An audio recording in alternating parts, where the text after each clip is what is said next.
ಏನು ನಿಮ್ಮ ಹೆಸರು? ರಾಜಮ್ಮ ಅಂತ. ಯಾವ ಊರು? ನಮ್ಮದು ನನ್ನ ಮಗ ತಂದಿರಿಸಿರೋದು ಕುಶಾಲನಗರ. ನಮ್ಮದು ಆಡ್ನಳ್ಳಿ ಅಂತ. ಹಾಂ ಹಾಂ. ಇಲ್ಲಿಗೆ ಯಾವಾಗ ಬಂದ್ರಿ? 10 ವರ್ಷ ಆಯ್ತು. 10 ವರ್ಷ ಆಯಿತು. ಈಗ ಚೆನ್ನಾಗಿ ನೋಡ್ಕೊಂಡಿದ್ದಾರ ಇಲ್ಲಿ? ಇವರು ಅವ್ರು ಚೆನ್ನಾಗಿ ಹೊಡ್ಕೊಳ್ಳೋಕ್ಕೆ ಇಷ್ಟು ಮಟ್ಟಿಗೆ ಅವನು ಈಗ. ಹೌದಾ? 10 ವರ್ಷದಿಂದ. ಹಾಂ, ಇವ್ರು ನೋಡ್ಕೊತಾ ಇದ್ದಾರೆ 10 ವರ್ಷದಿಂದ ಅಂತೂ. ಅವ್ರ ಮಕ್ಕಳಿಗಿಂತ ಚೆನ್ನಾಗಿ ನೋಡ್ಕೊತಾರೆ. ಹಾಂ, ಇಲ್ಲಿ ಯಾವಾಗಿಂದಿದ್ದೀರಿ? 6 ವರ್ಷ ಆಯ್ತು. ಮನೇಲಿ ನಮ್ಮ ತಾಯಿ ಮನೇಲಿ ಯಾರಿಲ್ಲ. ಈಗ ಇಲ್ಲಿ ಬಂದ್ಮೇಲೆ ಹೇಗಿದೆ ನಿಮ್ಗೀಗ? ಚೆನ್ನಾಗಿದೆ, ಏನಿಲ್ಲ ತೊಂದರೆ. ತಾಯಿ ಹೊಟ್ಟೆನೂ ದುರದೃಷ್ಟಿ ಇರಲಿಲ್ಲ ಹುಟ್ಟದಾಗಿಂದ. ಮಾಡ್ಕೊಂಡಿದ್ದೆ, ಮದುವೆ ಮಾಡ್ಕೊಂಡು ಅಚ್ಚುಕಟ್ಟಾಗಿದ್ದೆ. ಇವಾಗ ನಮ್ಮ ಮನೆಯವ್ರು ತೀರೋದ್ಮೇಲೆ ಅವ್ರ ಎಲ್ಲರ ಆಶೀರ್ವಾದದಿಂದ ಚೆನ್ನಾಗಿದೆ.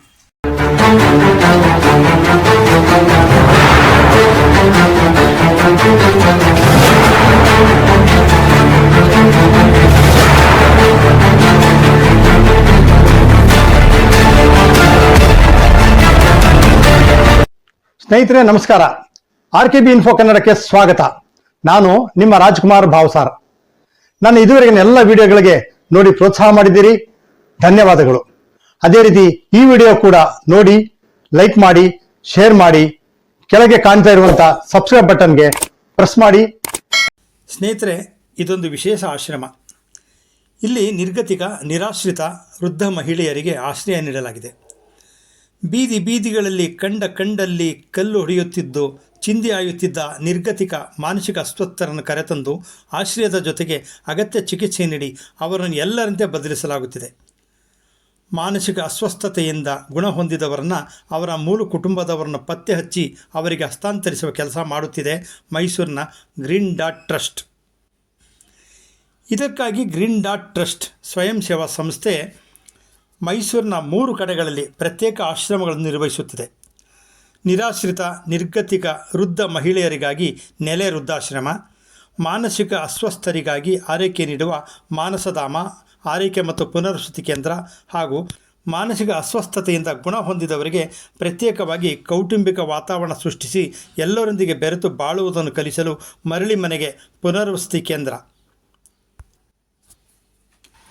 ಮೈಸೂರಿನ ಭೋಗಾದಿ ಬಳಿಯ ರೂಪಾನಗರದಲ್ಲಿರುವ ನೆಲೆ ಹಿರಿಯ ಮಹಿಳೆಯರ ವೃದ್ಧಾಶ್ರಮದಲ್ಲಿ 30ಕ್ಕೂ ಹೆಚ್ಚು ನಿರಾಶ್ರಿತ, ನಿರ್ಗತಿಕ ಮಹಿಳೆಯರಿದ್ದಾರೆ.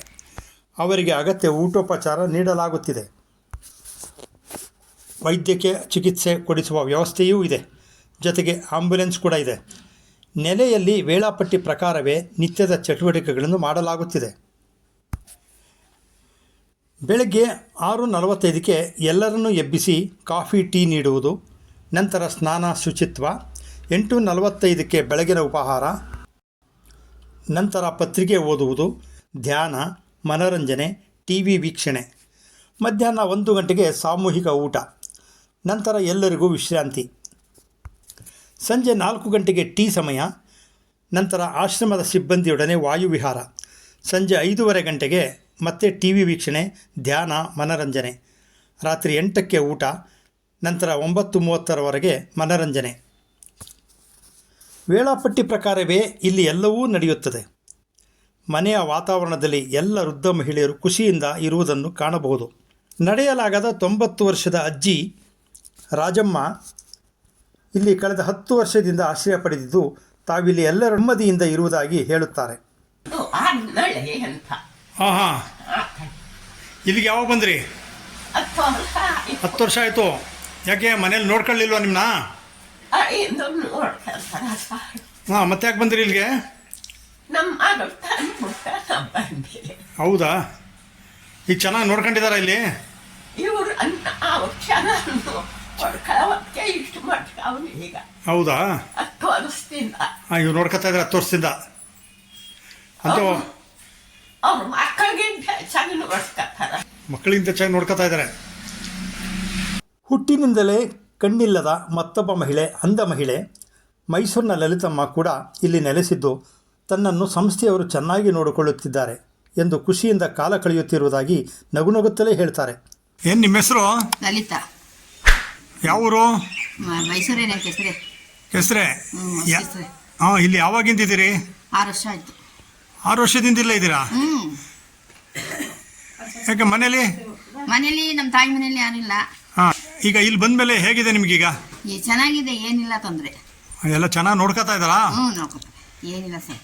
ಊಟ ತಿಂಡಿ ಟೈಮ್ಗೆ? ಊಟ ತಿಂಡಿ ಕಾಫಿ ಹಾಂ, ಎಲ್ಲ ಆಗುತ್ತೆ. ಏನು ಕೊರತೆ ಇಲ್ಲ, ಮನೆ ಥರನೇ ನೋಡ್ಕೊಂಡಿದ್ದಾರಾ? ಕಣ್ಣು ಮಧ್ಯದಲ್ಲಿ ಒಗ್ಗಿ ಸರ್, ಚೆನ್ನಾಗಿ ಇತ್ತು. ತಾಯಿ ಹೊಟ್ಟೆನೂ ದುರದೃಷ್ಟಿ ಇರಲಿಲ್ಲ ಹುಟ್ಟದಾಗಿಂದ. ಹೆಂಗೋ ಓಡಾಡ್ಕೊಂಡಿದ್ದೆ, ಮದುವೆ ಮಾಡ್ಕೊಂಡು ಅಚ್ಚುಕಟ್ಟಾಗಿ ಇದ್ದೆ. ಇವಾಗ ನಮ್ಮ ಮನೆಯವ್ರು ತೀರೋದ್ಮೇಲೆ ಅದು ಚೆನ್ನಾಗಿದ್ದೀರಿ? ಇಲ್ಲಿ ಬಂದ್ಮೇಲೆ ಚೆನ್ನಾಗಿರಿ ಲಲಿತಮ್ಮ, ನೀವು ಚೆನ್ನಾಗಿರ್ಬೇಕು. ಚೆನ್ನಾಗಿದ್ದೀನಿ ಸರ್, ಎಲ್ಲರ ಆಶೀರ್ವಾದದಿಂದ ಚೆನ್ನಾಗಿದ್ದೀನಿ.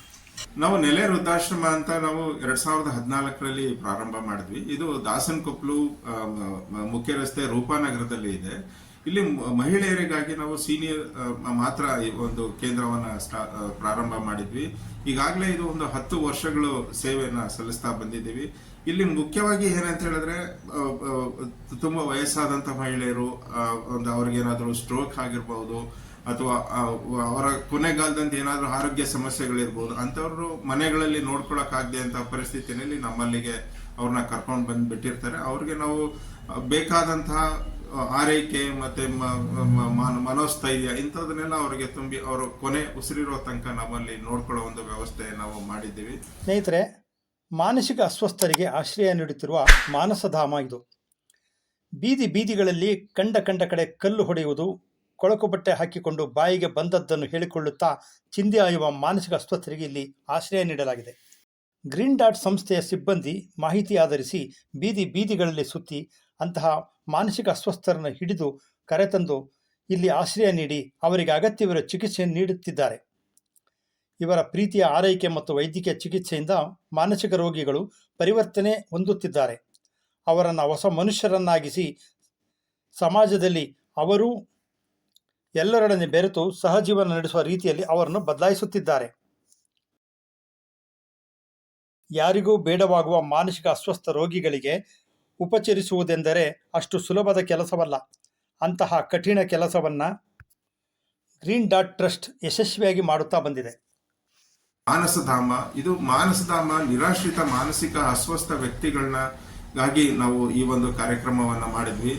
ಇಲ್ಲಿ ಮುಖ್ಯವಾಗಿ ಎಲ್ಲಿ ನಿರಾಶ್ರಿತ ಮಾನಸಿಕ ಅಸ್ವಸ್ಥ ವ್ಯಕ್ತಿಗಳು ಬೀದಿ ಬದಿಗಳಲ್ಲಿ ಇರ್ಬೋದು, ಬಸ್ ಸ್ಟ್ಯಾಂಡ್ ಇರ್ಬೋದು, ರೈಲ್ವೆ ಸ್ಟೇಷನ್ ಇರ್ಬೋದು, ಇಂಥ ಕಡೆ ಹಳೆ ಕಟ್ಟಡಗಳು ಇರ್ಬೋದು, ಇಂಥ ಕಡೆ ಹಲವಾರು ವರ್ಷಗಳಿಂದ ದೇಶದ ನಾನಾ ಮೂಲೆಗಳಿಂದ ಬಂದು ಅಲ್ಲಿ ವಾಸ ಮಾಡುವಂಥದ್ದು, ತಿರ್ಗಾಡ್ಕೊಂಡಿರುವಂಥದ್ದು, ಸಾರ್ವಜನಿಕರಿಗೆ ತೊಂದರೆ ಕೊಡುವಂಥದ್ದು ಅಥವಾ ಅವ್ರಿಗೆ ಅವರೇ ತೊಂದರೆ ಮಾಡ್ಕೊಳ್ಳುವಂಥದ್ದು, ಈ ಥರದ್ದೆಲ್ಲ ಮಾಡ್ತಾ ಇರ್ತಾರೆ.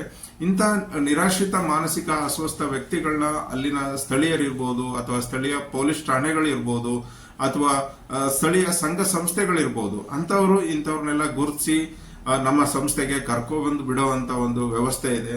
ನಮ್ಮ ಸಂಸ್ಥೆಯಂದು ಒಂದು ಹೆಲ್ಪ್ ಲೈನ್ ನಂಬರ್ ಇರುತ್ತೆ, ಅಂದ್ರೆ ಸಹಾಯವಾಣಿ ಅಂತೇಳಿ, ಮಾನಸಿಕ ಸಹಾಯವಾಣಿ ಅಂತೇಳಿ.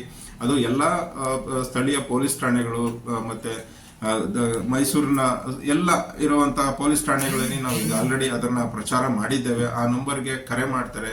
ನಮ್ಮ ಸಂಸ್ಥೆಯಿಂದ ನಮ್ದು ಆಂಬುಲೆನ್ಸ್ ವೆಹಿಕಲ್ ಆ ಸ್ಪಾಟ್ಗೆ ಹೋಗ್ತದೆ. ಎಲ್ಲಿ ಮಾನಸಿಕ ಅಸ್ವಸ್ಥ ವ್ಯಕ್ತಿ ಇರ್ತಾನೋ ಆ ಜಾಗಕ್ಕೆ ಹೋಗಿ ಅವ್ರನ್ನ ಅಸೆಸ್ ಮಾಡಿ, ಅವರು ರಿಯಲಿ ಮಾನಸಿಕ ಅಸ್ವಸ್ಥರಾಗಿದ್ರೆ ಅವ್ರಿಗೆ ಬೇಕಾದಂತ ವ್ಯವಸ್ಥೆ ನಮ್ಮಲ್ಲಿಗೆ ಕರ್ಕೊಂಡ್ಬಂದು ಅಡ್ಮಿಷನ್ ಮಾಡುವಂಥದ್ದು. ಅಂದ್ರೆ ಹತ್ತಿರದ ಪೊಲೀಸ್ ಠಾಣೆಗೆ ಅವ್ರನ್ನ ಕರ್ಕೊಂಡು ಹೋಗಿ ಅಲ್ಲಿಂದ ಪೊಲೀಸ್ ಅವರಿಂದ ಒಂದು ಪರ್ಮಿಷನ್ ಲೆಟರ್ ಕಲೆಕ್ಟ್ ಮಾಡಿಕೊಂಡು ಅಲ್ಲಿಂದ ಅವ್ರನ್ನ ನಮ್ಮ ಸಂಸ್ಥೆಗೆ ಕರ್ಕೊಂಡ್ ಬರ್ತೇವೆ.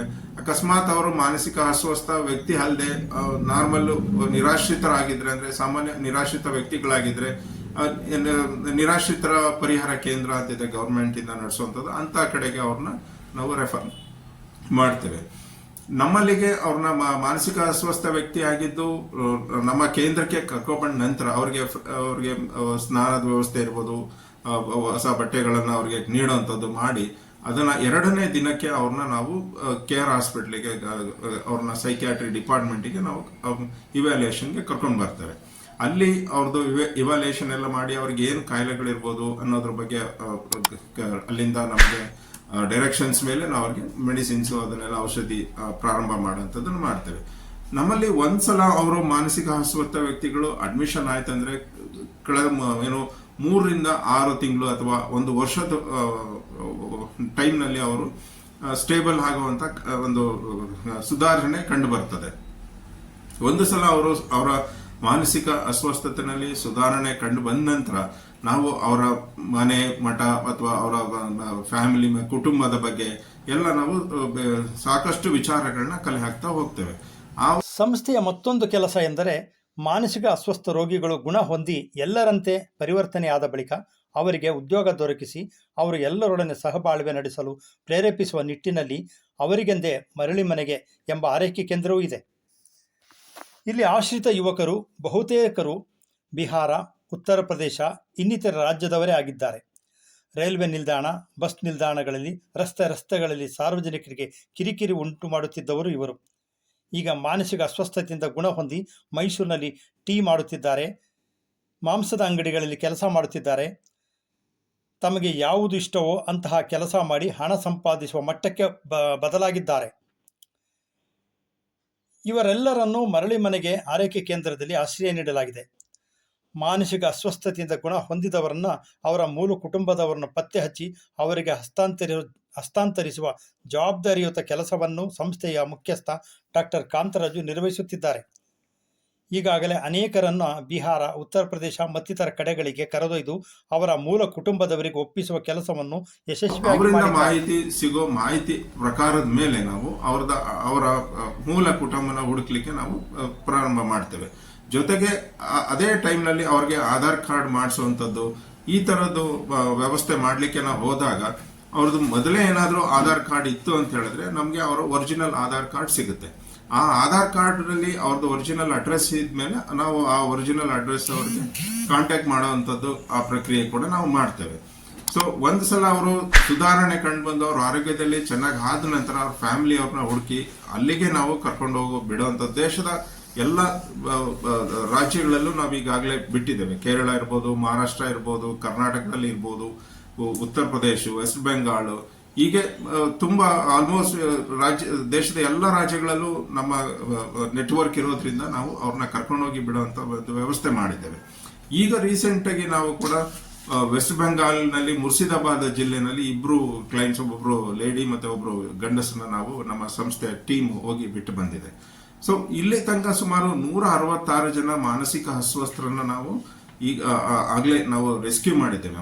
ಮೈಸೂರು ಇರ್ಬೋದು, ಸುತ್ತಮುತ್ತ ಡಿಸ್ಟಿಕ್ ನಗರಗಳಿಂದ ಎಲ್ಲ ಒಂದು 166 ಜನ ರೆಸ್ಕ್ಯೂ ಮಾಡಿ ಸುಮಾರು ಒಂದು 123 ಜನ ಮಾನಸಿಕ ಅಸ್ವಸ್ಥರನ್ನು ನಾವು ಅವ್ರ ಫ್ಯಾಮಿಲಿ ಜೊತೆ ನಾವು ಬಿಟ್ಟಿದ್ದೇವೆ. ಕರೆಂಟ್ಲಿ ಈಗಲೂ ಕೂಡ ನಮ್ಮ ಜೊತೆ ಸುಮಾರು ಒಂದು 15 ಜನ ನಮ್ಮಲ್ಲಿ ಆರೈಕೆ ಪಡಿತಾ ಇದ್ದಾರೆ. ಎಲ್ಲಿ ನಾವು ಈ ಮಾನಸಧಾಮದಲ್ಲಿ ಕೆಲವು ಕ್ಲೈಂಟ್ಸ್ ಏನಾಗ್ತದೆ, ಅವರ ಫ್ಯಾಮಿಲಿ ಕೆಲವು ಫಲಾನುಭವಿಗಳು ಅವರ ಫ್ಯಾಮಿಲಿ ಸಿಗೋದಿಲ್ಲ, ಅವರು ಚೆನ್ನಾಗಿರ್ತಾರೆ, ಸುಮಾರು 5 ರಿಂದ 6 ವರ್ಷಗಳಿಂದ ಕಾಲ ನಮ್ಮಲ್ಲಿ ಉಳ್ಕೊಂಡಿರ್ತಾರೆ. ಇಂಥವ್ರಿಗೆ ನಾವು ಸುಧಾರಿತ ಪದ್ಧತಿಯಲ್ಲಿ ಅವ್ರಿಗೆ ಉಳ್ಕೊಳ್ಳೋ ಒಂದು ವ್ಯವಸ್ಥೆ ಮಾಡ್ತಾ ಇದ್ದೇವೆ. ಇದು ಮರಳಿ ಮನೆಗೆ ಯೋಜನೆಯಲ್ಲಿ ನಾವು ಮುಖ್ಯವಾಗಿ ಅವ್ರಿಗೆ ಮನೆಯ ವಾತಾವರಣ ಕಲ್ಪಿಸುವಂಥದ್ದು, ಅವರ ಅಡುಗೆ ಅವರೇ ತಯಾರು ಮಾಡ್ಕೊಳ್ಳುವಂಥದ್ದು, ಅವ್ರಿಗೆ ಅವತ್ತಿನ ಅಡುಗೆ ಏನ್ ಬೇಕೋ ಅದನ್ನ ಅವರೇ ಡಿಸೈಡ್ ಮಾಡುವಂಥದ್ದು, ಅಥವಾ ಅವತ್ತು ಏನ್ ತಿನ್ಬೇಕು ಅನ್ನೋಂಥದ್ದನ್ನ ಆ ಮನೆಯವರು ಅಲ್ಲಿರೋ ವ್ಯಕ್ತಿಗಳು ಡಿಸೈಡ್ ಮಾಡಿಕೊಂಡು ಅದನ್ನ ಅಡುಗೆ ಮಾಡ್ಕೊಂಡು ತಿನ್ನೋಂಥ ವ್ಯವಸ್ಥೆಯನ್ನು ಮಾಡ್ತಾ ಇದ್ದೇವೆ. ಅವ್ರಿಗೆ ಅದಕ್ಕೆ ಬೇಕಾದಂತಹ ಪೂರಕ ತರಬೇತಿ ಇರ್ಬೋದು, ಅಥವಾ ಅವ್ರಿಗೆ ಬೇಕಾದಂತಹ ಗ್ರಾಸರೀಸ್ ಇರ್ಬೋದು, ಅಥವಾ ಅವ್ರಿಗೆ ಬೇಕಾದಂತಹ ವಸ್ತುಗಳನ್ನೆಲ್ಲ ಅವರೇ ಅಂಗಡಿಗಳಲ್ಲಿ ಪರ್ಚೇಸ್ ಮಾಡುವಂತ ಒಂದು ಸ್ವಾತಂತ್ರ್ಯ ಕೂಡ ಅವ್ರಿಗೆ ಅದನ್ನ ವ್ಯವಸ್ಥೆ ಮಾಡ್ತಾ ಇದ್ದೇವೆ. ಇಲ್ಲಿ ಮರಳಿ ಮನೆಗೆ ಯೋಜನೆಯಲ್ಲಿ ಅವ್ರಿಗೆ ಮನೆ ವಾತಾವರಣ ಅಲ್ಲದೇನೆ ಅವ್ರಿಗೆ ಹತ್ತಿರದಲ್ಲಿ ಎಲ್ಲಾದ್ರೂ ಅವ್ರಿಗೆ ಕೆಲಸ ಮಾಡುವಂತ ಒಂದು ಇನ್ಕಮ್ ಜನರೇಷನ್ ಆಕ್ಟಿವಿಟಿ ಕೂಡ ನಾವು ಅವ್ರಿಗೆ ಲಿಂಕ್ ಮಾಡ್ತಾ ಇದ್ದೇವೆ. ಅದರಲ್ಲಿ ಮುಖ್ಯವಾಗಿ ಎಲ್ಲಾದ್ರೂ ಕೂಲಿ ಕೆಲಸಕ್ಕೆ ಹೋಗುವಂಥದ್ದು ಇರ್ಬೋದು, ಅಥವಾ ಯಾವ್ದಾದ್ರು ಕ್ಲೀನಿಂಗ್ ಕೆಲಸಕ್ಕೆ ಹೋಗುವಂಥದ್ದು ಇರ್ಬೋದು, ಅಥವಾ ತರಕಾರಿ ಮಾರುವಂಥದ್ದು. ಈಗ ನಾವು ಒಂದಿಬ್ರು ತರಕಾರಿ ಮಾರುವಂತ ವ್ಯವಸ್ಥೆಗೆ ನಾವು 2 ತರಕಾರಿ ಗಾಡಿಗಳನ್ನ ಗೊತ್ತು ಮಾಡಿ ಅವ್ರಿಗೆ ಕೊಟ್ಟಿದ್ದೇವೆ. ಅದರಲ್ಲಿ ಒಂದಿಬ್ರು ತರಕಾರಿ ಮಾರುವಂತ ವ್ಯವಸ್ಥೆ ಮಾಡ್ತಾ ಇದ್ದಾರೆ. ಅಥವಾ ಟೀ ಮಾರುವಂತದ್ದು ಇರ್ಬೋದು, ಬಸ್ ಸ್ಟ್ಯಾಂಡ್ಗಳಲ್ಲಿ, ರೈಲ್ವೆ ಸ್ಟೇಷನ್ ಅಲ್ಲಿ, ಅಥವಾ ಅಕ್ಕಪಕ್ಕದ ಎಲ್ಲಾದ್ರೂ ಬಿಲ್ಡಿಂಗ್ ಕನ್ಸ್ಟ್ರಕ್ಷನ್ ನಡೀತಾ ಇರುವಂತ ಜಾಗಗಳಲ್ಲಿ ಟೀ ಮಾರುವಂತ ವ್ಯವಸ್ಥೆ ಕೂಡ ನಾವು ಮಾಡ್ತಾ ಇದ್ದೇವೆ. ಇದಲ್ದೇನೆ ಅವ್ರಿಗೆ ಕೆಲವೊಂದು ಅಂಗಡಿಗಳಲ್ಲಿ ಕೆಲಸ ಮಾಡ್ಲಿಕ್ಕೆ ಕೂಡ ನಾವು ಈಗ ಟೀ ಅಂಗಡಿನಲ್ಲಿ ಹೋಗಿ ಟೀ ಮಾಡುವಂಥದ್ದು, ಟೀ ಕೊಡುವಂಥದ್ದು ಆ ಕೆಲಸನೂ ಮಾಡ್ತಾ ಇದ್ದಾರೆ. ಹತ್ತಿರದ ಚಿಕನ್ ಅಂಗಡಿನಲ್ಲಿ ಅವರು ಚಿಕನ್ ಕ್ಲೀನಿಂಗ್ ಇರ್ಬೋದು, ಕಟಿಂಗ್ ಇರ್ಬೋದು, ಅಂಥದ್ರಲ್ಲಿ ಹೋಗಿ ಕೆಲಸ ಮಾಡ್ತಾ ಇದ್ದಾರೆ. ಇವರೆಲ್ಲ ದಿನಕ್ಕೆ ಏನಿಲ್ಲ ಅಂದ್ರೂ 200-300 ರೂಪಾಯಿ ತನಕ ಸಂಪಾದನೆ ಮಾಡುವ ಒಂದು ಡೀಸೆಂಟ್ ಆಗಿ ಒಂದು ಗೌರವಯುತವಾದ ಒಂದು ಕೆಲಸ ಮಾಡ್ತಾ ಇವರು ಸಂಸ್ಥೆನೂ ಸಪೋರ್ಟ್ ಮಾಡ್ತಾ ಇದ್ದಾರೆ, ಜೊತೆಗೆ ಅವರು ಕೂಡ ಸಪೋರ್ಟ್ ಆಗುವಂತದ್ದನ್ನ ಅವರು ಮಾಡ್ತಾ ಇದ್ದಾರೆ. ಮಾನಸಧಾಮದಲ್ಲಿ 25ಕ್ಕೂ ಹೆಚ್ಚು ಮಂದಿ ಆಶ್ರಯ ಪಡೆದಿರುವ ಮಾನಸಿಕ ಅಸ್ವಸ್ಥರಿಗೆ ಸ್ವಯಂ ಉದ್ಯೋಗದ ಬಗ್ಗೆಯೂ ತಿಳಿ ಹೇಳಲಾಗುತ್ತಿದೆ. ಅವರೆಲ್ಲರೂ ಕೂಡಿ ಸಾಮೂಹಿಕವಾಗಿ ಪೇಪರ್ ಬ್ಯಾಗ್ಗಳನ್ನು ತಯಾರಿಸುತ್ತಿದ್ದಾರೆ. ಅವರೇ ಪೇಪರ್ ಕಟ್ ಮಾಡಿ ಗಮ್ ಲೇಪಿಸಿ ನೂರಾರು ಬ್ಯಾಗ್ಗಳನ್ನು ತಯಾರಿಸುತ್ತಾರೆ.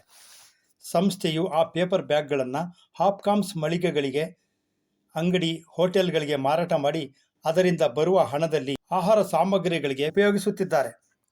ಈ ಎಲ್ಲ ಸೇವಾ ಕಾರ್ಯಗಳನ್ನು ತೀವ್ರ ಕಾಳಜಿ ವಹಿಸಿ ಮಾಡುತ್ತಿರುವ ಗ್ರೀನ್ ಡಾಟ್ ಸಂಸ್ಥೆಯ ಸಿಇಒ ಡಾಕ್ಟರ್ CK ಕಾಂತರಾಜು ಹೇಳುವುದೇನೆಂದರೆ, ಈ ಮೂರೂ ಸಂಸ್ಥೆಗಳಲ್ಲಿ ಆಶ್ರಯ ಪಡೆದಿರುವವರ ಖರ್ಚು ವೆಚ್ಚ ಸರಿದೂಗಿಸುವುದೇ ಕಷ್ಟವಾಗುತ್ತಿದೆ. ದಾನಿಗಳಿಂದ ಬರುತ್ತಿರುವ ಅಷ್ಟಿಷ್ಟು ನೆರವಿನಲ್ಲಿ ಮುನ್ನಡೆಸಲಾಗುತ್ತಿದೆ. ಹೀಗಾಗಿ ಹೆಚ್ಚು ದಾನಿಗಳು ನೆರವಿಗೆ ಧಾವಿಸಬೇಕು. ಸಂಸ್ಥೆಗೆ 80G ಹಾಗೂ CSR ಅಡಿಯಲ್ಲಿ ದಾನಿಗಳು ನೆರವಾಗಲು ಅವಕಾಶ ಕಲ್ಪಿಸಲಾಗಿದೆ ಎನ್ನುತ್ತಾರೆ. ಇದಲ್ದೇನೆ ಕೇಂದ್ರದಲ್ಲಿ ಅವ್ರನ್ನ ಸುಮ್ಮನೆ ನಾವು ಕೂರಿಸ್ದೇನೆ ಅವ್ರಿಗೆ ಪೇಪರ್ ಬ್ಯಾಗ್, ಈಗ ನಮ್ಮ ಎಲ್ಲ ಡೋನರ್ಸ್ ಗಳಿಂದ ನಾವು ಅವ್ರನ್ನ ರಿಕ್ವೆಸ್ಟ್ ಮಾಡಿ ನಾವು ಹಳೆ ನ್ಯೂಸ್ ಪೇಪರ್ನ ಕಲೆಕ್ಟ್ ಮಾಡಿ ಅವ್ರಿಗೆ ಅದರಿಂದ ಪೇಪರ್ ಬ್ಯಾಗ್ಗಳು ಅಂತೇಳಿ ನಾವು ಮಾಡಿಸ್ತೇವೆ. ಕವರ್ ಮಾಡೋವಂಥದ್ದು ಮಾಡಿಸಿ ಆ ಕವರ್ನ ಹಾಪ್ಕಾಮ್ಸ್, ಮೈಸೂರು ಹಾಪ್ಕಾಮ್ಸ್ಗೆ ನಾವು ಮಾರ್ತೇವೆ. ಪ್ರತಿ ತಿಂಗಳು ಏನಿಲ್ಲ ಅಂದ್ರೆ ಒಂದು 3,000-4,000 ಸಾವಿರ ವರ್ತ್ ನಾವು ಕವರ್ಸ್ ಮಾಡಿ ಅದರಿಂದ ಬರುವಂತ ಸಣ್ಣ ಆದಾಯನ ಅವ್ರಿಗೆ ಇನ್ಸೆಂಟಿವ್ ಆಗಿ ನಾವು ಕೊಡೋ ಒಂದು ವ್ಯವಸ್ಥೆ ಮಾಡ್ತಾ ಇದ್ದೇವೆ. ಇದೆಲ್ಲ ಕೆಲಸಗಳನ್ನ ಇವೆಲ್ಲ ಕಾರ್ಯ ಮಾಡಬೇಕು ಅಂತಂದ್ರೆ ಖಂಡಿತ ಅದು ನಮ್ಮೊಬ್ಬರಿಂದ ಸಾಧ್ಯವಾಗೋದಿಲ್ಲ. ನಿಮ್ಮಂತ ಹಲವಾರು ದಾನಿಗಳು, ಹಿತೈಷಿಗಳು, ಬಂಧುಗಳು ಎಲ್ಲರೂ ಕೈ ಜೋಡಿಸೋದ್ರಿಂದ ಮಾತ್ರ ನಾವು ಈ ಒಂದು ಕಾರ್ಯನ ಮಾಡಲಿಕ್ಕೆ ಸಾಧ್ಯ ಆಗ್ತಾ ಇದೆ. ಈಗಲೂ ಕೂಡ ನಾವು ಈ ಒಂದು ಕೆಲಸವನ್ನ ಮಾಡಬೇಕು ಅಂತ ಹೇಳಿದ್ರೆ ತುಂಬಾ ಚಾಲೆಂಜಿಂಗ್ ಆಗಿ ಚಾಲೆಂಜಸ್ನ ನಾವು ಫೇಸ್ ಮಾಡ್ತಾ ಇರ್ತೇವೆ. ಪ್ರತಿ ತಿಂಗಳು ಅವ್ರಿಗೆ ಬೇಕಾದಂತಹ ಗ್ರಾಸರಿ ಹೊಂದಿಸೋದೇ ಸಮಸ್ಯೆ ಇರ್ಬೋದು, ಇದರಲ್ಲಿ ಕೆಲಸ ಮಾಡುವಂತ ಸಿಬ್ಬಂದಿಗಳ ವೆಚ್ಚ, ಸಂಬಳ ಇರ್ಬೋದು, ಕಟ್ಟಡಗಳ ಬಾಡಿಗೆ ಇರ್ಬೋದು, ಅಥವಾ ವೈದ್ಯಕೀಯ ವೆಚ್ಚಗಳಿರ್ಬೋದು, ಅಥವಾ ಬೇರೆ ಯಾವುದೇ ವೆಚ್ಚವನ್ನ ಭರಿಸೋದು ಅಂತ ಹೇಳಿದ್ರೆ ನಮ್ಗೆ ಒಂಥರ ಕಬ್ಬಿಣದ ಕಡಲೆ ಇದ್ದಂಗೆ ಅದನ್ನ. ಸೊ ಅದನ್ನೆಲ್ಲ ನಾವು ಪೂರೈಸಬೇಕು ಅಂತ ಹೇಳಿದ್ರೆ ನಮ್ಗೆ ಸಾಕಷ್ಟು ಸಹಾಯ, ಸಪೋರ್ಟು ಎಲ್ಲ ಬೇಕಾಗ್ತದೆ. ಇಂಥದ್ದೆಲ್ಲ ತಾವು ಮುಂದಿನ ದಿನಗಳಲ್ಲಿ ನಮ್ಮ ಕೆಲಸವನ್ನ ಗುರುತಿಸಿ ನೀವೇನಾದ್ರೂ ಸಪೋರ್ಟ್ ಮಾಡೋದಿದ್ರೆ ನೀವು ಖಂಡಿತ ನಾವು ನಿಮ್ಮನ್ನ ಕೈ ಮುಗ್ದಿ ಕೇಳ್ಕೊಳ್ತೇವೆ. ಈ ಎಲ್ಲ ನಾವು ಕೆಲಸಗಳನ್ನ ಮಾಡಬೇಕು ಅಂತ ಹೇಳಿದ್ರೆ ನಮ್ಗೆ ಹೆಚ್ಚಿನ ಸಂಖ್ಯೆಯಲ್ಲಿ ದಾನಿಗಳು ಸಪೋರ್ಟ್ ಮಾಡೋದ್ರಿಂದ, ದಾನ ಮಾಡೋದ್ರಿಂದ, ಅಥವಾ ಅವರ ಕೈಲಾದಷ್ಟು ಬಂದು ಮಾರ್ಗದರ್ಶನ ಇರ್ಬೋದು, ಅಥವಾ ನಮ್ಗೆ ಬೆನ್ತಟ್ಟಿ ಪ್ರೋತ್ಸಾಹ ಮಾಡೋದ್ರಿಂದ ನಾವು ಈ ಕೆಲಸ ಎಲ್ಲ ನಾವು ಮಾಡ್ಲಿಕ್ಕೆ ಸಾಧ್ಯವಾಗ್ತದೆ.